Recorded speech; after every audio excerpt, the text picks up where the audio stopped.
আসসালামু আলাইকুম। Food haven থেকে আমি মন। আশা করি আপনারা সবাই ভালো আছেন। টক দই, বাদাম বাটা, কোনো রকম সস, দুধ, কিশমিশ ইত্যাদি ছাড়াই একদম সিম্পল ঘরোয়া মশলায় শুধুমাত্র রাঁধুনি রেডিমিক্স বিরিয়ানি মশলা দিয়ে পারফেক্ট বিরিয়ানি রান্না করে দেখাবো। তো চলুন শুরু করা যাক। এখানে 1 কেজি 300 গ্রাম মতো মুরগির মাংস নিয়ে নিয়েছি। মুরগির মাংসগুলোকে আমি রেগুলার কাট করে কেটে নিয়েছি। এতে অ্যাড করে দিচ্ছি 2 চা চামচ পেঁয়াজ বাটা, 1 চা চামচ আদা বাটা, 1.5 চা চামচ মতো রসুন বাটা, 2 চা চামচ ধনিয়া জিরা গুঁড়া, 2 চা চামচ শুকনো মরিচের গুঁড়া, 1/2 চা চামচ গরম মশলা এবং 2 চা চামচ লবণ, আর সাথে 1 কোষ সরিষার তেল।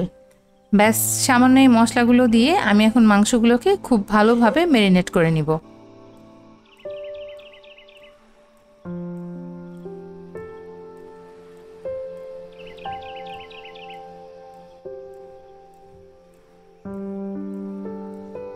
এইবার আমি বিরিয়ানি মশলাটাকে প্রিপেয়ার করে নিচ্ছি।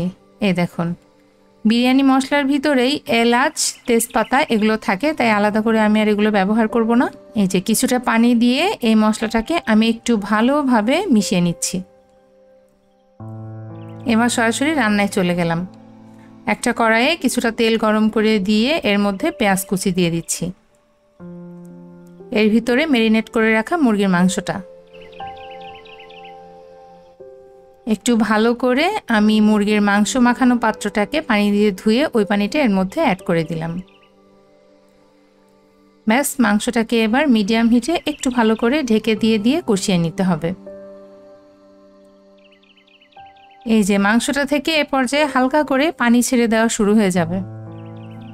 মাংসটা ওদিকে মিডিয়াম টু লো হিটে হালকাভাবে সেদ্ধ হতে থাক, ততক্ষণ আমরা বিরিয়ানিতে দেওয়ার জন্য আলু রেডি করে নিই। আলুটাকে আমি এই যে এইভাবে কাট করে নিয়েছি।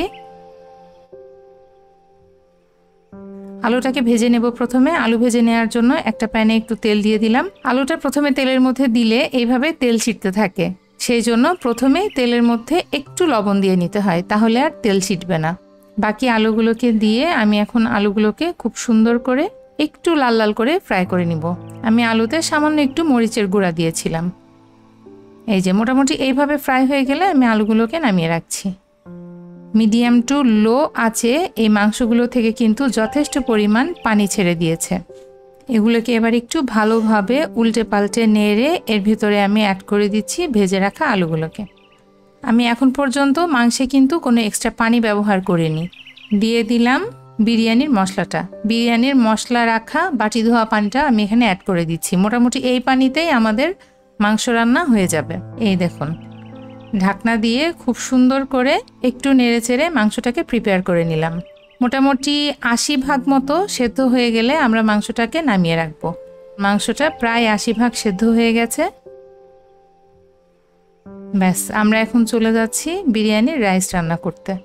একটা প্যানে তেল কিছুটা গরম হয়ে গেলে তাতে মাঝারি সাইজের একটা পেঁয়াজ কুচি দিয়ে দিচ্ছি 1 চা চামচ পরিমাণ রসুন বাটা। এগুলোকে একটু ভালোভাবে ভেজে নিয়ে এর মধ্যে আমি দিয়ে দিব আগে থেকে ঝরিয়ে রাখা পোলাও চাল। এখানে আমি 900 গ্রাম মতো পোলাও চাল নিয়েছি।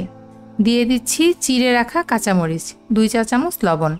কাঁচামরিচগুলোকে আমি প্রায় অর্ধেকের বেশিরভাগ অংশ জুড়ে চিড়ে নিয়েছি। আমি এখানে 2 প্যাকেট রাঁধুনি গুঁড়া মশলা অ্যাড করছি। 1 প্যাকেট আমি মাংসের সাথে অ্যাড করেছিলাম, আর 1 প্যাকেট আমি শুকনা এখানে চালের সাথে অ্যাড করে নিচ্ছি। বিরিয়ানি মশলার ফ্লেভারটা যেন সম্পূর্ণভাবে বিরিয়ানিতে ছড়িয়ে যায়, এই জন্য আমি 1 প্যাকেট বিরিয়ানি মশলা মাংসের সাথে এবং 1 প্যাকেট বিরিয়ানি মশলা চালের সাথে ভেজে নিচ্ছি। খুব বেশিক্ষণ ভাজা যাবে না। এ পর্যায়ে সামান্য একটু সময় নিয়ে চালের সাথে বিরিয়ানি মশলাটা মোটামুটিভাবে অ্যাডজাস্ট হয়ে গেলেই এর ভিতরে প্রিপেয়ার করা মাংসটাকে ঢেলে দিলাম। মাংস আর বিরিয়ানির চাল একসাথে একটু 1 থেকে 2 মিনিট কষিয়ে নিতে হবে। ব্যাস, এরপর আমি এর মধ্যে যে পরিমাণ চাল নিয়েছি তার দ্বিগুণ পানি অ্যাড করে দিচ্ছি। পানি অ্যাড করে দেওয়ার পরে এটাকে খুব ভালোভাবে নেড়ে চেড়ে কিছু সময়ের জন্য ঢাকনা দিয়ে দেব। এবার আমি বিরিয়ানির ভেতরের ভাব যেন বাইরে বের হয়ে না যায়, তাই ঢাকনার ছিদ্রটাকে একটা এলাচ দিয়ে বন্ধ করে দিচ্ছি। ফিরে আসছি বিরিয়ানিটা ফুটে যাওয়ার পরে। দেখুন কত সুন্দর বিরিয়ানিটাতে বলক চলে এসেছে। এই পর্যায়ে লবণ চেক করে নিতে হবে। আমার মনে হয়েছে এখানে আরেকটু লবণ দরকার, তাই আমি এখানে আরও 1/2 চা চামচ মতো লবণ অ্যাড করে দিলাম। এবার একটু ভালোভাবে নেড়ে চেড়ে মোটামুটি পানিটা 90% মতো শুকিয়ে আসলে আমি এটাকে দমে দিয়ে দিব। চুলায় একটা তাওয়া বসিয়ে মোটামুটি মিডিয়াম আঁচেই আমি তাওয়াটাকে বসিয়েছি। এর উপরে বিরিয়ানির পাত্রটাকে দিয়ে দিচ্ছি। মিনিট খানেক পর আমি চুলার আঁচটাকে একদম লো করে দিয়েছি।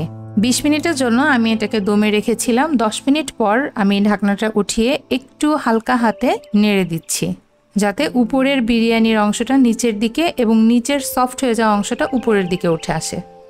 তারপর আমি আরও 10 মিনিটের জন্য দমে রেখে দিলাম। ব্যাস তৈরি হয়ে গেল অতিরিক্ত মশলা ছাড়া পারফেক্ট বিরিয়ানি।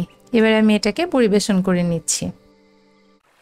এটা খেতে অত্যন্ত সুস্বাদু হয়। দেখুন কেমন ঝরঝরে হয়েছে এবং মাংসগুলো খুব সুন্দরভাবে সফট হয়ে গিয়েছে। কোনো রকম অতিরিক্ত মশলা, টক দই, দুধ ইত্যাদি ছাড়া মাত্র ঘরে থাকা উপকরণ দিয়ে খুব সুন্দর এবং সুস্বাদুভাবে এই বিরিয়ানিটি প্রস্তুত করা যায়। তো ভিউয়ার্স, আশা করি আপনাদের রেসিপিটি ভালো লেগেছে। যদি রেসিপিটি ভালো লেগে থাকে তাহলে আমার জন্য দোয়া করবেন এবং সাবস্ক্রাইব করে আশা করছি আমার পাশে থাকবেন। সবাই সপরিবারে সুস্থ থাকুন। ধন্যবাদ।